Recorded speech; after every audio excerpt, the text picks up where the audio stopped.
Vicky Tauli Corpus. I am a Kankanaey Igorot from the Cordillera region in the Philippines, which is a big number of indigenous peoples.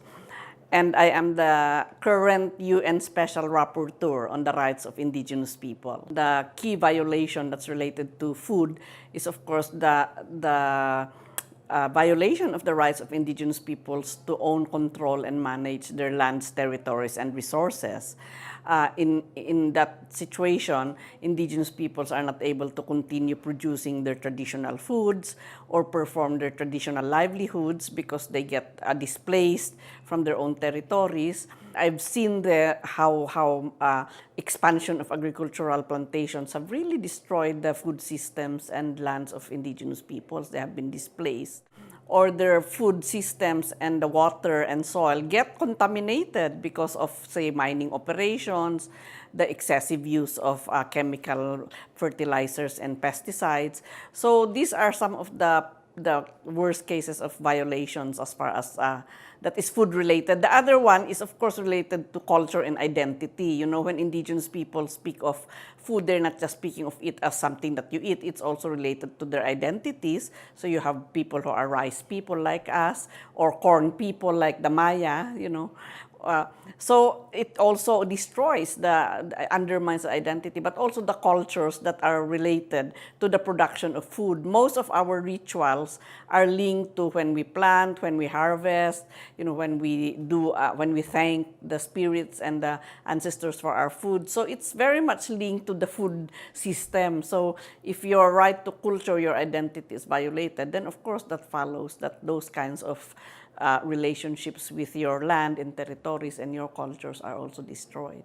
I think that that in countries, in parts of the world where extractive industries are very prevalent, this is really where you have a lot of problems. Peru is the same. There is this oil extraction happening in Loreto, where the rivers are totally polluted, and the food which is in the rivers are now heavily contaminated with oil. So their bodies, in the children's bodies as well, are contaminated with oil. In the Philippines, it's the same case. You know, we have also mining companies all over, and they are wanting to displace indigenous peoples.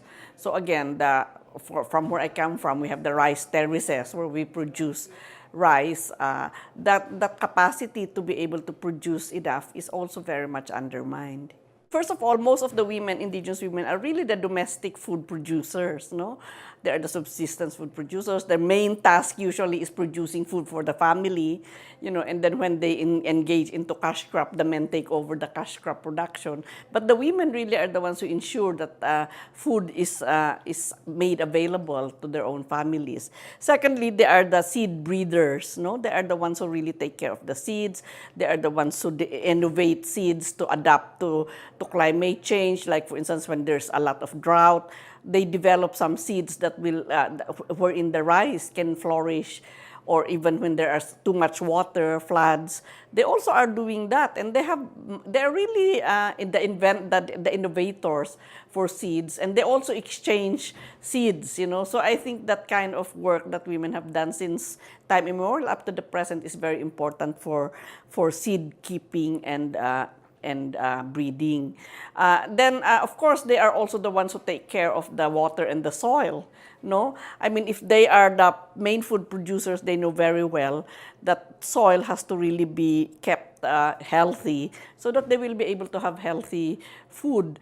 No, and the water as well. That's why in many cases, they are the ones who are really fighting for water, for the protection of their aquifers, their water systems, etc.